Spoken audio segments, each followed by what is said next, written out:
পুরো বাজেটের সবটাই যদি স্বরাষ্ট্রমন্ত্রীকে দেয়া হয় বা এই মন্ত্রণালয়ে বরাদ্দ দেওয়া হয়, মাননীয় সদস্য প্রস্তাবটা করেন, টাইম ইজ রানিং আপ। তারপরেও কতটুকু উন্নয়ন হবে এই মন্ত্রণালয়ের আমরা জানি না।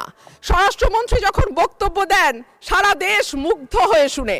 মাননীয় স্পিকার, আমি একজন আইনের শিক্ষার্থী, আমিও ওনার ডিবেট মুগ্ধ হয়ে শুনি। আমি খুব ভালো করেই জানি কোর্টের বাইরে ব্যান্ড পড়া যায় না, কিন্তু তারপরেও আমি কেন পড়েছি সেটা আমি যেমন ভালো জানি, আমি আশা করি মাননীয় স্পিকার আপনিও বুঝতে পারছেন আমি কেন ব্যান্ড পড়ে এসেছি।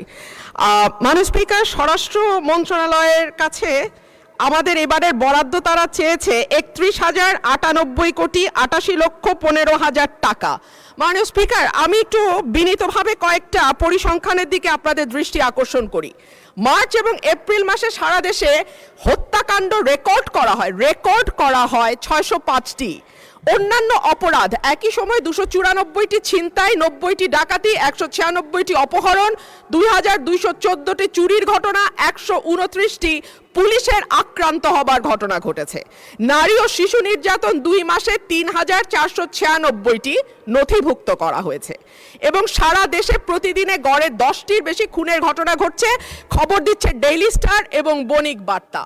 এই যখন আমাদের সিকিউরিটির অবস্থা, এই যখন আমাদের আইন শৃঙ্খলার অবস্থা, তখন আমরা এই মন্ত্রণালয়ের জন্য দাবি তুলছি 31,098 কোটি। মাননীয় স্পিকার, পাশের থেকে আমার একজন সহকর্মী বলছেন এটা আরো বেশি হওয়া উচিত।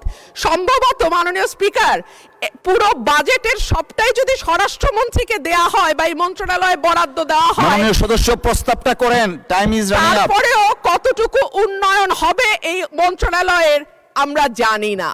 স্বরাষ্ট্রমন্ত্রী যখন বক্তব্য দেন সারা দেশ মুগ্ধ হয়ে শুনে। মাননীয় স্পিকার, আমি একজন আইনের শিক্ষার্থী, আমিও ওনার ডিবেট মুগ্ধ হয়ে শুনি, কিন্তু ওনার এই মুগ্ধতা যদি উনি ওনার মন্ত্রণালয়ে ছড়িয়ে দিতে পারতেন এবং তার মন্ত্রণালয়ের কাজের মাধ্যমে, তাহলে আর এটি ছাঁটাই করে 1 টাকা করার প্রস্তাব আমি রাখতাম না। ধন্যবাদ। ধন্যবাদ মাননীয় সদস্য।